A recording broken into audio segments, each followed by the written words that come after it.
Hey guys, it's me, the Prank Kids Master, as you guys used to call me back when they were in YCS Chicago. I'm Jonathan Gokenauer. Nice to meet you guys. It's been a long time. I haven't been playing really in any tournaments, obviously since COVID hit.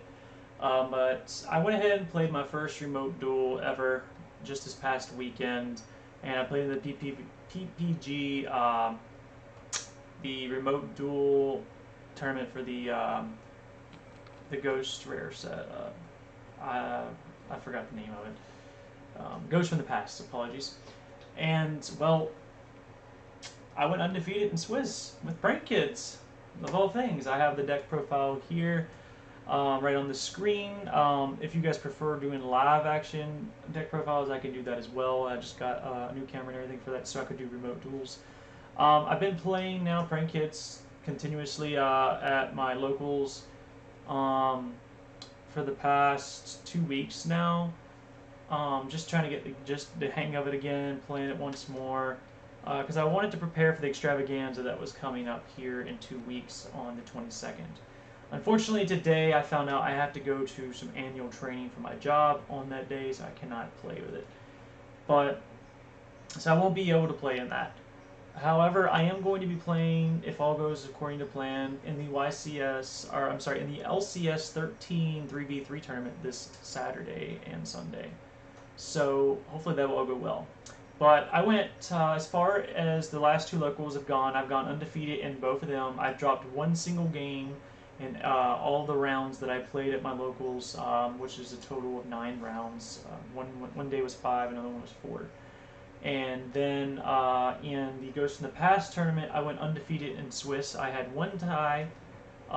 Surprisingly enough, with 50 minutes, I still had a tie with Dragon Link, and that player I actually ended up winning the entire tournament. But I finished first in terms of like my points and stuff set up through the system that PPG uses, the BCP system, and I ended up getting paired with someone who just made it in on the bubble in the top 8, and it was actually ended up being like a pure Tri-Brigade deck. And I'll be honest, like I said, I haven't been playing a whole lot in terms of competitive deck against competitive decks. My locals doesn't have too many competitive decks. I played Tri-Brigade like once against it, like once my entire life, and it was the Bird Up version. And this guy was playing a pure one. He played it very well. He's playing Trap Trick with a bunch of revolts and everything. And um, I like I knew where I needed to ash, and that was going to be on some Morg, and I did that game 1, and it just still wasn't enough. So, that deck, it took me by surprise. I didn't know how to play against it. I decided in the wrong cards, like there can be only one here against it, so I did lose the first game in top 8, but that was due to me not knowing how to play against the deck.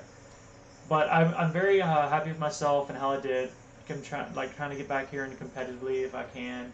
But I'm gonna get so enough of the chit chat here. I guess I'll get started with the deck profile. As you guys can see, I played 3 Ash to 3 Droll. Ash is the most generic hand trap in the format. No really neat explanation there. Droll, I still feel like is a very, very strong hand trap, especially with this Shaddoll invoked decks, and it's still even kind of decent versus Dragon Link. The most they'll usually end under is Savage Seal with just Droll. So obviously, I'm playing 3 of all the Prank Kids. Some people are playing 2 Rock, but I'm playing the Poly build. So I'm back on. I didn't.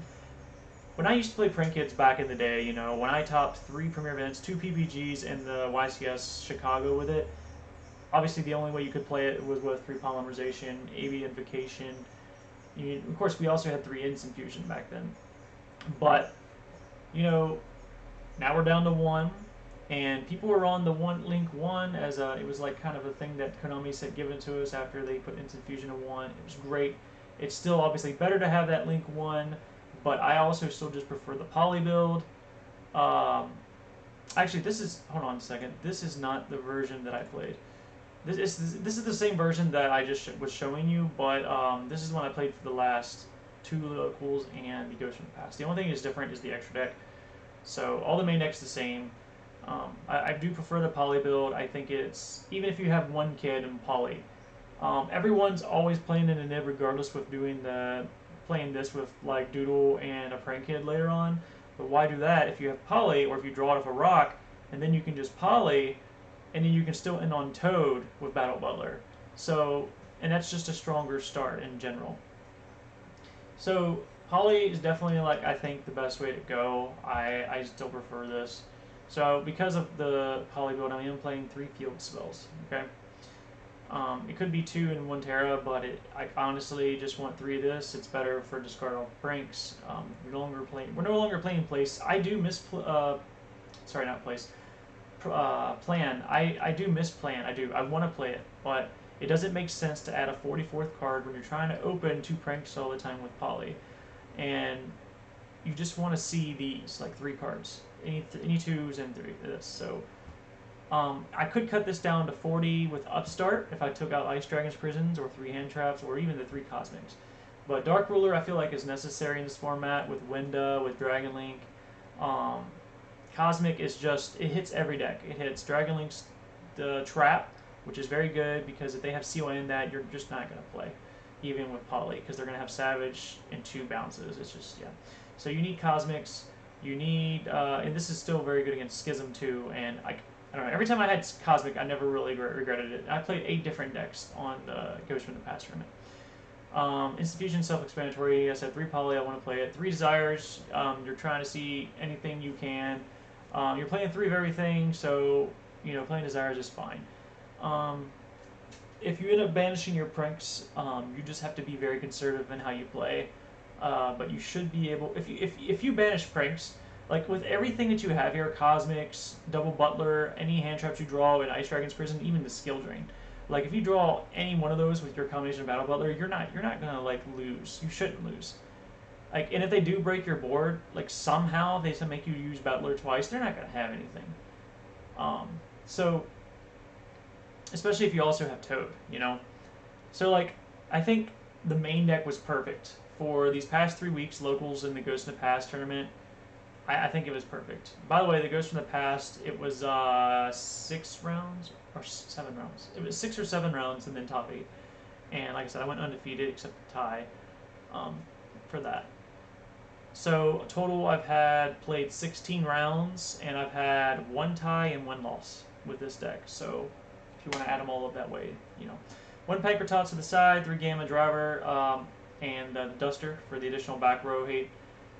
3 Judgment for going first. 3, there can be only 1. You can change these out as well as the Phantasme, but I'm trying, like, I really want the Phantasmes and there can be only 1 for going first/second versus, because Dragon Link, they just have so many extenders, like, and if they can force Battle Butler, they can easily force the first time in, and if they hit it the second time, they can still sometimes in on Seal, which is then gonna like it's not gonna stop you, but it's just gonna keep giving them follow up, and they're gonna keep playing, even if next turn you can still play. So that's why I also made some changes to the extra deck in case something like that happens again for game 1. My game 1 against that Dragon Link player was 38 minutes, and then game 2 he just comboed until time ran out because he knew he couldn't, you know, beat the time. So that's why I tied him.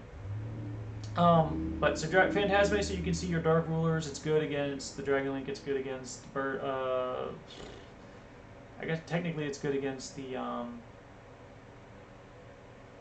goodness, Tri-Brigade player, because you're always going to it's always going to become live, and it's good against Shaddolls and stuff. So you want to have this, and you want to try to draw any Dark Rulers. These could also be, or actually, you know what? There can be only 1s in these. They could also be alphas and stuff too if you want.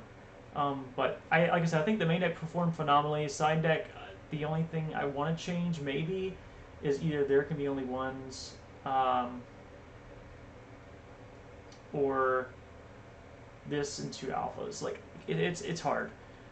But yeah, I do always want to keep these for going first. This is perfect. Even with Toad, like it's just good to have this. It's auto win if you have Toad, this, and your Butler play. So obviously that's a 4-card combo because you're gonna have this in 2 Poly Pranks. So I guess it can just still be 1, sorry, 3 if you have 1 prank in this, because you can still do that play with. So, but anyways, one Butler, one Rocket. I did try out two, but I never needed the second one, even with Poly. I just never was having to use the second one because I always was able to send pranks, and so recycling this back is fine. One washer. I never made Dweller. I'm taking this out. So I know it has its uses, but I'm always just gonna go with the Toad. So access code Phoenix Unicorn for utility. Actually, this won me a game because they had flipped Gozen. One of my matches they flipped Gozen on me, so I used like the pranks card and Lampsies the following turn because they were under punishment, so they weren't gonna be able to make an extra cards and kill me. So I just waited a turn, and then the following turn I made. I kept Doodle when they activated when I made it a Link 2, so I kept Doodle, tributed that off, and then next round I did normal Lamp, summoned a token, and went straight into this, and then I had Instant Fusion for follow-up. So, yeah, I mean, this have its purposes. These two Doodles, one this, you don't need more than one Bow Wow. Two Doodles and this self-explanatory. I never made Roaring Roaster. It's probably coming out. And this I made once in that match with the Dragon player. Like I said, it was a long match. I made this plus access code. I was basically out of everything. But yeah, so this was pretty good. I think I like it. It catches people off guard. So the only difference is this I think is going to be my list. I don't know. I haven't finalized it yet. But for the upcoming LCS, so we'll see. But the changes was I added in a third Doodle because there's a lot of times where I do one Prank Kid, one Poly that I have in my hand, and I always go through two. And then sometimes if you don't open up, or if you can't draw into another kid off a rock, then you're gonna want to have that third Doodle because you can't always get that pranks if you want to have access to the Butler play still with Toad if you're having the one kid and Poly. So I'm playing 3 of this now. There was only one time I needed 3 of this. It was against Tri Brigade. Like I said, I didn't know how to play it, so it's whatever. And then I took out Roaring Roaster as well and put in Sword because there were a lot of times where I could just, instead of stalling for another game, I could have just went straight in this and had game. But I don't, because access code just doesn't always cut it sometimes. He's 53, you can get him to, and you just sometimes don't have anything else with him, or you have like 2,000 attack with like your Doodle or something. So that's only 73. And then your lamps is 500.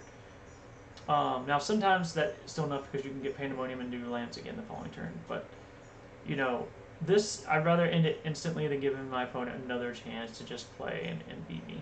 So I'm going to try out this and then the third Doodle for this weekend, and that's the only changes I've made. But like I said, this is my 14-1-1 deck profile if you're counting both locals and the Ghost of the Past tournament. So. Just want to say, guys, I'm back. I'm trying to play competitively. Like I said, I'm going to miss the Extravaganza, but I do want to do the YCS that's coming up also in the future, whenever that is. And we're going to see how this weekend goes if I'm able to still do it. But that's it, guys. Hope you guys enjoyed the video. Thanks for watching, and see ya.